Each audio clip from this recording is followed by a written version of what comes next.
Yes, good day to you. My name is MJ Lopez, and in this video, we will talk about the 7S to success. And you will understand why it's hard for you to expand your career and business. Dito mo matututunan bakit parang stuck ka, bakit parang paulit-ulit yung nangyayari sa'yo. Even if you know the systems and maybe you are reading a lot of books, di ba minsan parang ang hirap pa rin? It's because it's not just about doing the right things. It's about doing the right things in the right order. Dapat tama yung pagkakasunod-sunod ng structure mo, ng actions na gagawin mo. So today, we will talk about the specific sequence on how you can build systems for your life, business, career, and everything that you do. So let's begin. A lot of us, when we want to earn money, when we want to expand our careers, our businesses, we always look for what we call strategies.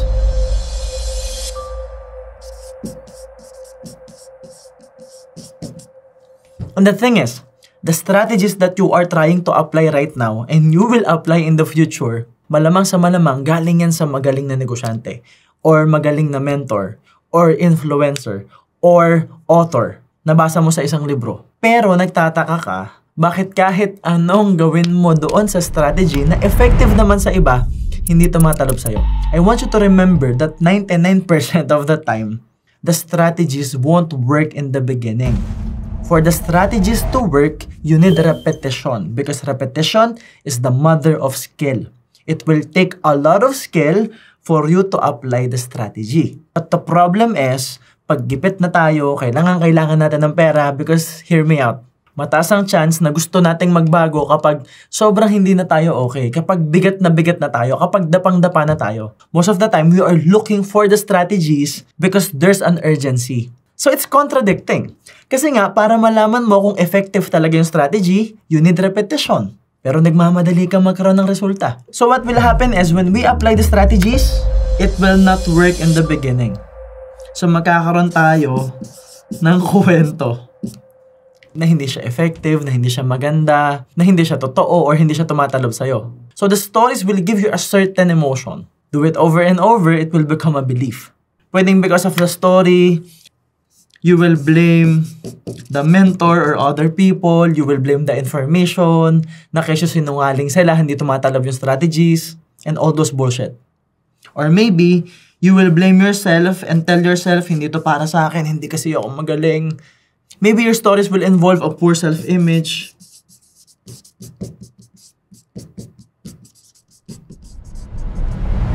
Or hindi ka talaga para sa negosyo. Hindi para sa'yo yung career o yung actions na naisip mo. Na parang sobrang special ka na yung strategy na tumatalab sa lahat, sa'yo hindi tumatalab. It's like you're a very special kind of snowflake, right? So, bottom line, yung kwento mo, magbibigay siya sa'yo ng tinatawag na state. And the state means, with the drawing natin yan,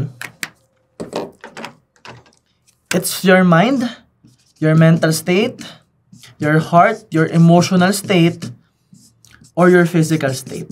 Okay? So, yung mind, the thoughts, emotions, and actions. Ngayon, balikan natin. From the strategy, nagkaroon ka ng hindi magandang kwento, na hindi siya para sa'yo, na hindi ka magaling, and all those bullshit. And then from the stories you keep telling yourself, magkakaroon ka ng hindi magandang state of mind. Hindi na maganda yung thought patterns mo, yung naiisip mo everyday. Hindi na maganda yung naiisip mo sa business, sa career mo, sa ibang tao. Hindi na rin maganda yung naiisip mo sa mentor mo, and more importantly, hindi na maganda yung naiisip mo sa sarili mo, and you will feel bad. Kasi kukumpara mo yung sarili mo sa ibang tao, nakikita mo sa iba, tumatalab yung strategy, sa'yo lang hindi, na parang napaka-espesyal mong tao, na sa'yo lang hindi tumatalab yung strategy, and then it will put you in a really negative emotion, a really negative state of emotions. At anong mangyayari sa pattern of actions mo? Hindi na rin maganda. So when you go back to the strategies, kasi syempre, pag hindi tumalab yung strategies, maghahanap tayo ng bagong strategy. But there will be more problems. Because you may look for another mentor, for another influencer. You will look for another book. And you will get contradicting information. May mga influencer na sasabihin nila dapat bobo ka para yumaman ka. May mga influencer na sasabihin nila you have to work hard. Yung iba, you have to work smart. Yung iba, meditate lang, yayaman ka na. So magkakaiba ng sinasabi, hindi mo na ngayon maintindihan kung anong i-apply mo, lalo ka lang nawalan ng clarity. Pag nawalan ka ng clarity, nawalan ng linaw yung utak mo, kahit anong strategy yung i-apply mo, wala kang alignment eh. Diba? Hindi maganda yung nararamdaman mo kasi nga you are coming from urgency. You are coming from something else. And more importantly, you are coming from a failed strategy before. So walang alignment. Iba yung iniisip mo, iba yung nararamdaman mo, hindi na rin maganda yung actions mo. Tapos ngayon malilito ka pa kung ano yung tamang strategy na gagawin mo. So it means that you don't start with the strategy. You start with the right state. That is why if you will observe the hyper-successful people, they protect their space. They protect their energy. Mahalaga kasi sa kanila yung mental, emotional, and physical state nila. Inaalagaan nila yung katawan nila. Lagi silang masaya at grateful. At sobrang tindi ng mindset nila. And more importantly, they join and build communities na merong magandang kultura. And they have clarity. Because clarity will give you alignment. Kung malinaw sa'yo, anong dapat mong gawin. Kung malinaw din sa'yo kung sino ka at sinong gusto mong maging. If you know exactly what you want, you would know what to do. And if you know exactly who you want to become, it will be easier for you to take massive action. So pag klaro yung utak mo, yung iniisip mo, pag klaro sa'yo kung sino ka, kung anong gusto mong gawin at anong gusto mong makuha, magkakaroon ka ng alignment. That is why you will notice the hyper-successful people always have clarity. They know exactly what they want. They build cultures. And more importantly, they build communities. Or they join communities na alam nila na mag-grow sila. They join communities that will give them and put them in the right state. Kasi sa state nagsisimula. And you will also notice that the businesses that are successful right now, yung mga successful na negosyo, nasa community, di ba? Nasa nararamdaman mo as a consumer of products or services. Naranasan mo na ba na may bibilihin ka ang isang bagay na alam mong kailangan mo? And then the salesperson is so freaking good in terms of giving you the benefits. Technical siya. Ang galing niya sa strategies. Ang dami-dami niyang sinasabi, very technical, very smart, very intelligent, ang galing mag-English.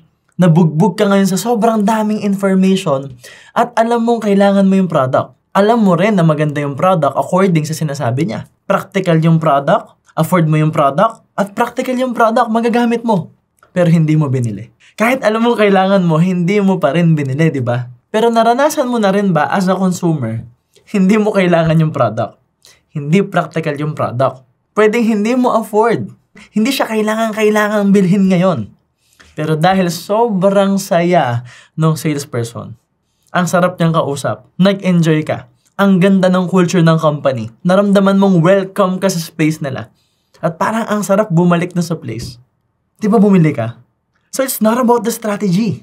It's about the state. Anong mararamdaman ng customer pagpasok sa shop mo? As a salesman, ano yung naipaparamdam mo sa customers mo?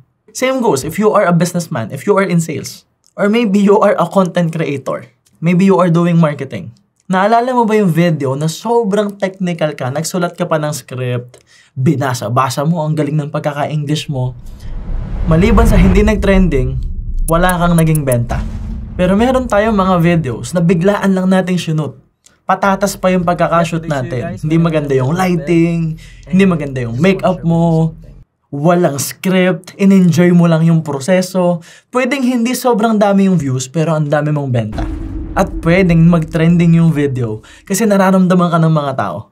You are just true to who you are. There's probably a lot of moments in your career na sobrang kabisado mo yung strategy, sobrang galing ng pagkakabagsak mo, sobrang kabisado mo yung mga benefits, ang dami mong sinabi, alam mong nabugbog sa information yung kliyente mo, alam mong practical yung products, alam mong afford niya yung products, pero kahit napakarami mong sinabi, di ba hindi pa rin bumili? Because again, it's not about the strategy. Pero di ba, there are moments na nakipagkwentuhan lang tayo sa customer, nakipagtawanan ka lang sa customer, nagkwento lang siya na nagkwento, nakinig ka lang na nakinig, bumili siya. Because again, it's not about the strategy. It's about the state. How do you make them feel? And how do you feel?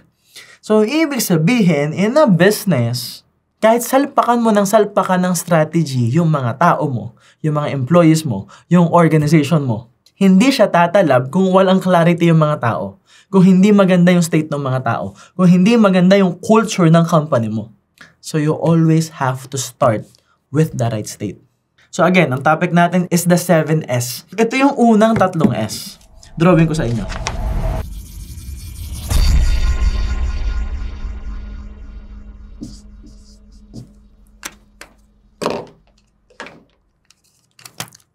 Ito yung story. At nandito yung strategy.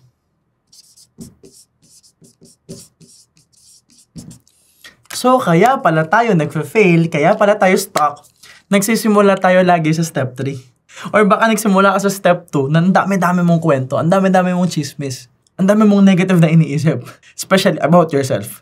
Right? So, bottom line, you don't start here, you start here.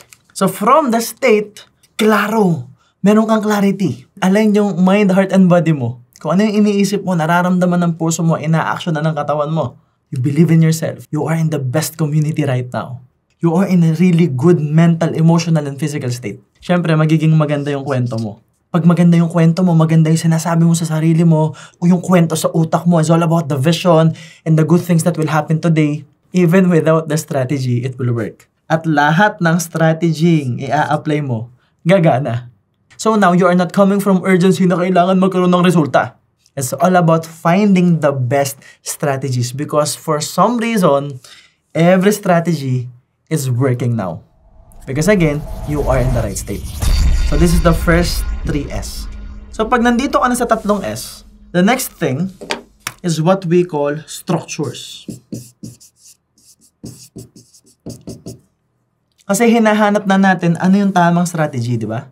Kasi nagwo-work na siya eh. Hindi ka ngayon nagmamadali, hindi ka ngarag. Hindi mo ngayon kinukumpara yung sarili mo sa ibang tao because you just wanna know what's working for you. You are recognizing the patterns. So you can create new patterns and incorporate that within your structure. So this happens on a personal level muna. So ngayon, gagawa ka ng struktura base sa strategies na nagwo-work sa'yo. And when you do something over and over a period of time, it will build what we call your self-image.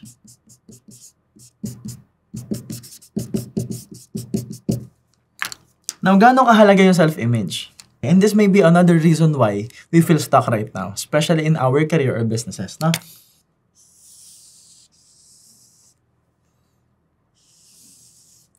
And this is what we call the iceberg framework.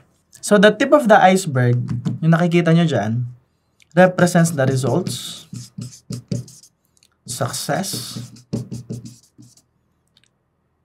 goals, events. So ito yung mga pangyayari, yung mga achievement natin, yung success at yung mga resulta.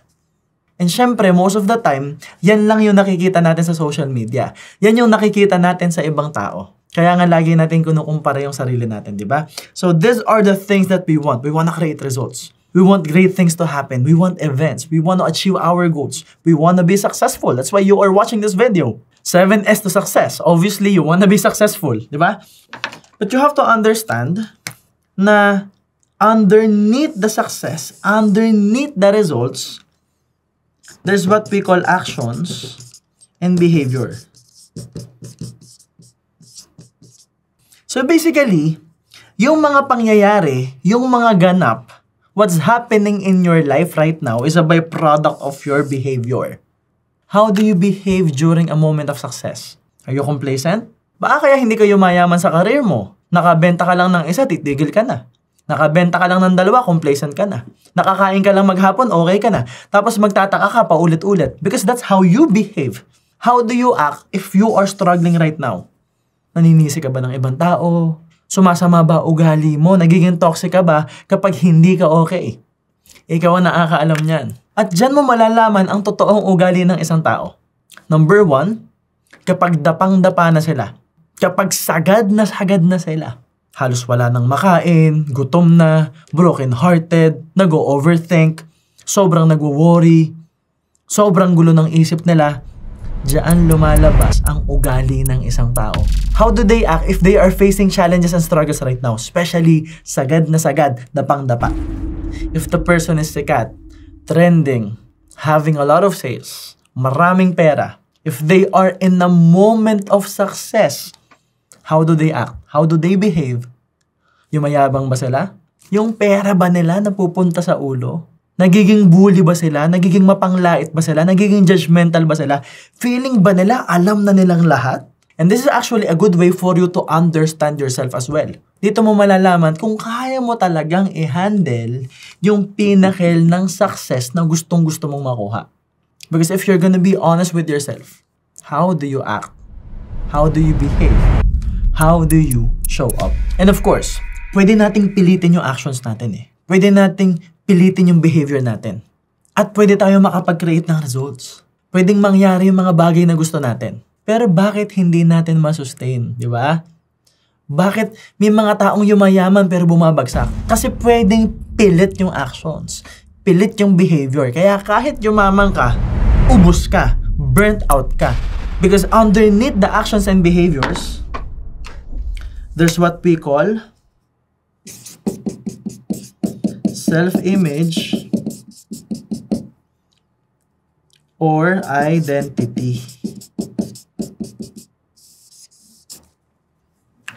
Yung tingin mo sa sarili mo. And that's the main reason why there are people na kahit hindi magaling mag-English, feeling mo parang walang masyadong skills.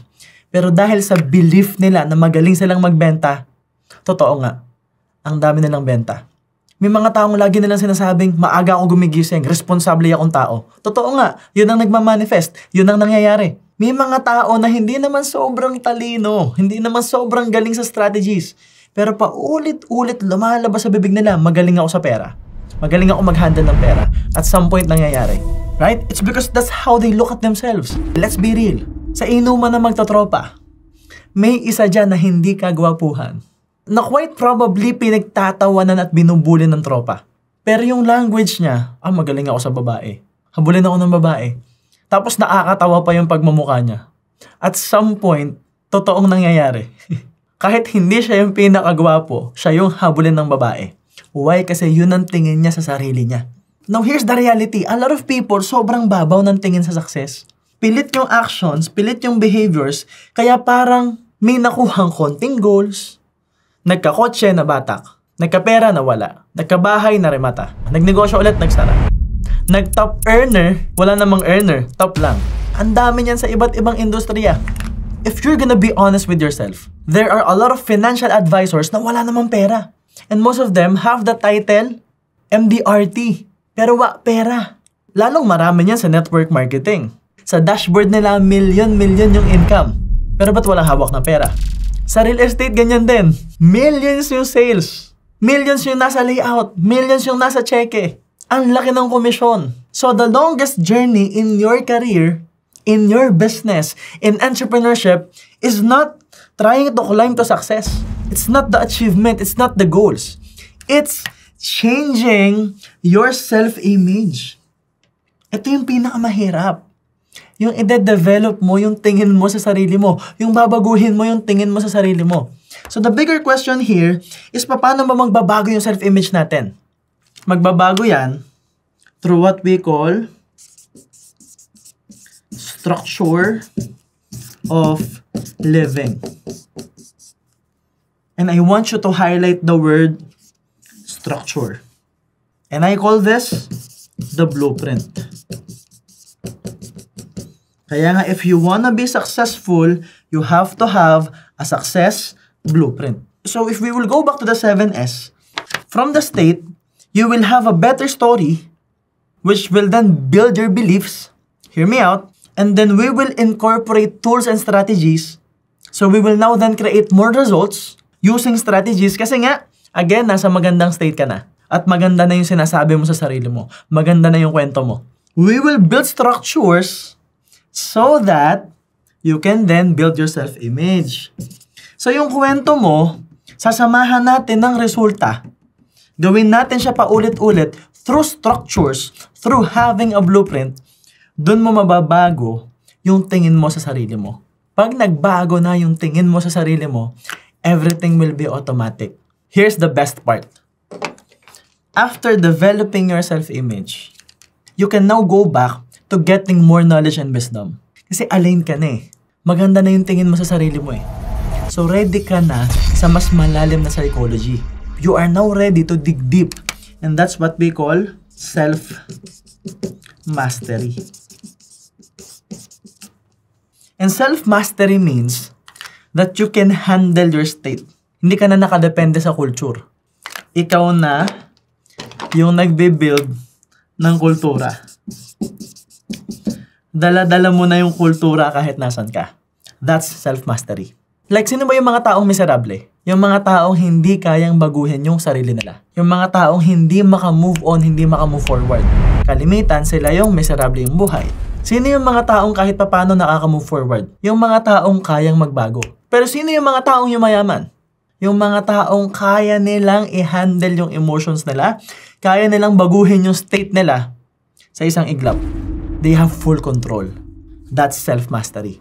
At yung magagaling na mentors, na leaders, those who are earning multi-millions to billions, they are the ones na nagbabago ng state ng ibang tao. They are the ones who can influence the state of other people. Meaning, hindi na sila nakadepende sa kultura ng nakapaligid sa kanila. Yung environment na nila, yung nagbabago para sa kanila. They control the environment. They can influence the environment. And I want you to think of a person, at baka ikaw mismo may kakilala kang ganyan, na kahit malungkot yung place, pagdating niya napapasaya niya. Na pag dumadating siya in his presence, everyone feels secured. Everyone feels supported. Everyone feels loved. And more importantly, in his presence, under his leadership, gumagaan lahat, bumibilis, mas nagiging productive, at nakakapag-create ng resulta. That's self-mastery. So, ibig sabihin, pag may self-mastery ka na, kaya mo nang mag-build ng kultura. Yung mga tao within your business, they will be in the right state because of you. Kasi kaya mo na silang i-handle eh. Kaya mo nang mag-build ng culture.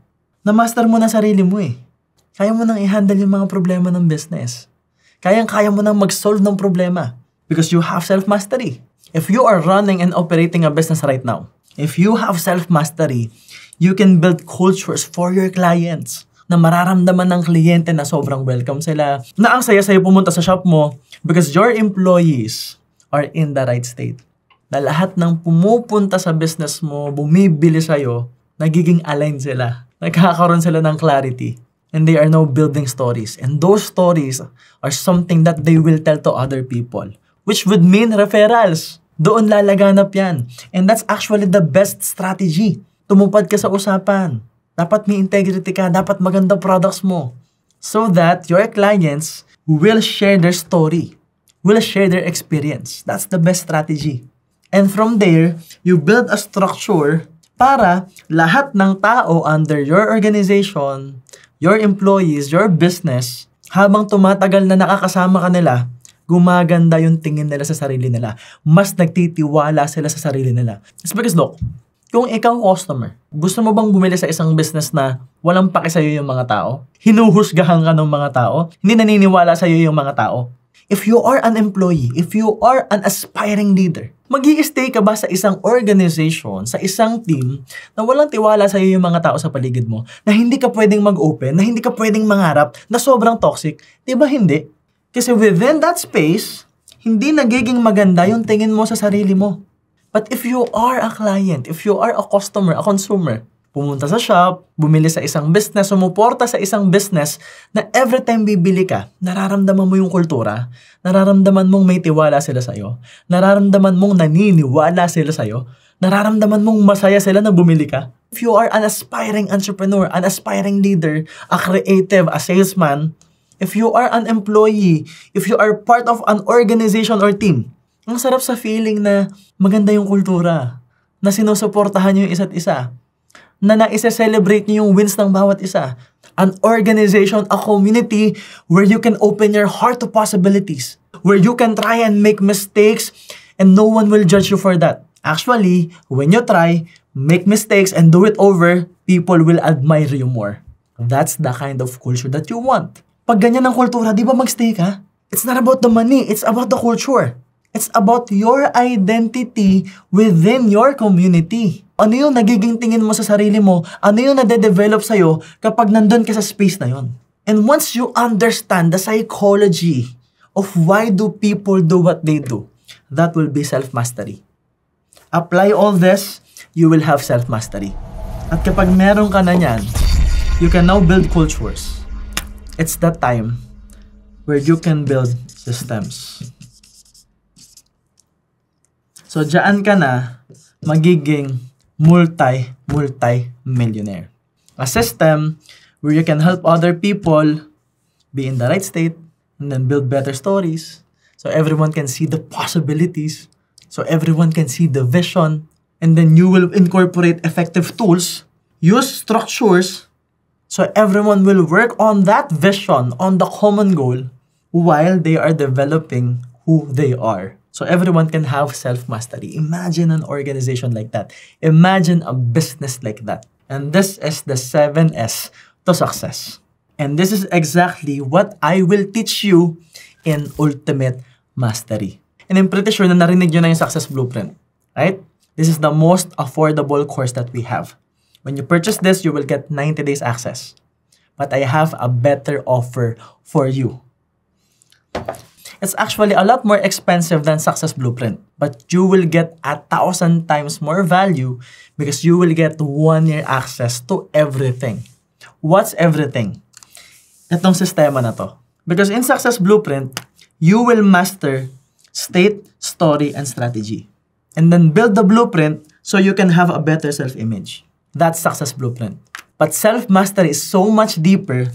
We will go back to state from a different perspective, mastering your state, mastering storytelling, mastering all the strategies that are working using pattern mastery, building better structures, building a strong sense of character so that you can have self-mastery.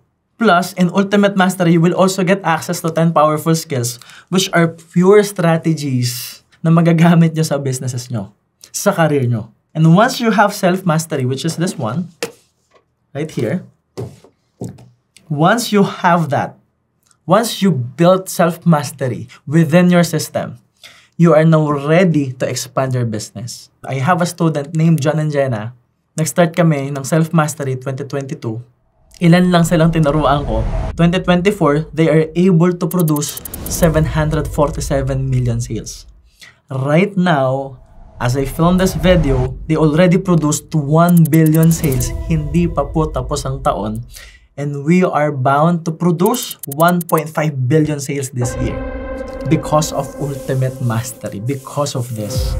So in terms of systems, gagamitin natin yung psychology sa self-mastery dito. So ang self-mastery, decision-making na personal. Ang sales mastery, how are you gonna use the framework to sell, to market, to coach, to mentor, to build leadership structures within your team. So, malalim na psychology to, hindi lang basta bentahan. Applicable siya sa lahat, basta tao. So, here's the best part. We have receipts. We have proof. Because in Sales Mastery 2, we have a live documentation paano ko in-apply yung Sales Mastery 1, yung Self-Mastery, lahat ng tinuturo ko sa mga students natin. Yes, we have a live documentation of how I've built systems with my Platinum members. You will gain access to that in Ultimate Mastery. And the promo is this. The 1-year duration will only start if I deliver all the courses. Because right now, we're still building Sales Mastery 1 and Sales Mastery 2. So naka-promo pa po tayo. Soon we will increase the price. We are actually planning to double the price of the course. But since hindi pa po siya tapos fully, you still have the chance to get it for a really, really affordable price and gain access to the courses that are already working for my students. Which is Success Blueprint, Self-Mastery, and 10 Powerful Skills. And guys, kasama sa binayaran nyo yung communities. You will be part of my community. Kahit nasa abroad ka pwede, because 60 to 70% ng students natin nasa ibang bansa. Because this is an online course and we are investing a lot of money to help these people as well. Because meron po tayong mga mastermind sessions. And when I say live mastermind sessions, it is really live. Yes, i-record natin siya para mapanood nyo ulit. Pero when we say live mastermind sessions, andun po ako live physically. So if you are in the Philippines, you can attend the mastermind sessions almost every week if you are in Ultimate Mastery. So ang advantage nito, mamimit nyo yung community. Sobrang ganda ng culture natin, guys. We support each other kahit nasa magkakaibang company, nasa magkakaibang industriya. Sobrang saya. And if you are in other countries, tas hindi ka makakapunta sa mga mastermind, it will be beneficial for you because our mastermind sessions are extremely immersive. Para kayong uma-attend ng seminar ni Tony Robbins. But again, kasama na siya sa binayaran nyo. So sobrang sulit siya. Plus, all the recordings of the past mastermind sessions. Ang dami na nito, guys. Yung journey ng mga students natin before, makikita nyo sa masterminds. At sobrang dami nyo ring matututunan. Lahat po yan ay recorded. Meditation tools, priming tools, kasama na rin. So basically, you will get massive value. Lahat ng kailangan nyo nasa Ultimate Mastery na. But you have to decide. Because again, it's not just about doing the right things. It's about doing the right things in the right order. Dapat tama yung pagkakasunod-sunod. And the best thing you can do right now is invest in yourself. So yun lang, guys. I'm looking forward to see you in our community. I would love to serve you. Because again, I'm really confident. I'm really certain that we can create massive, massive results because we are doing that already. Yung tinuturo po natin sobrang effective. All you have to do is decide right now. So yun lang, guys. This is the end of the podcast, and always remember that everything good starts with a yes. And yes, my name is MJ Lopez, and see you soon.